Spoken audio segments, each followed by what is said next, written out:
یہ ہے کہ جو چیف آف آرمی سٹاف ہیں انہوں نے کیونکہ ان کی خدمات اور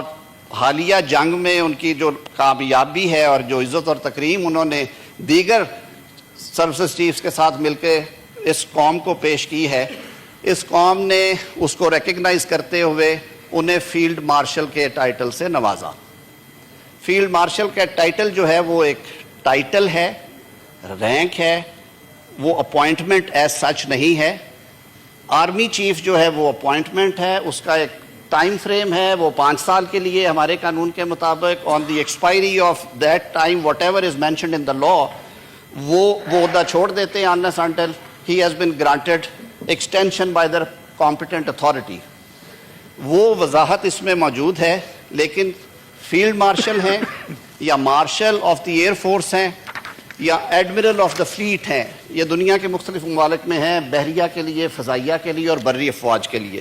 ان کا ذکر کیا گیا ہے اور کہا گیا ہے کہ یہ قومی ہیروز ہوں گے جن کو یہ ٹائٹل دیا جائے گا، اور یہ ٹائٹل ساری دنیا میں تاحیات ہے۔ It's a title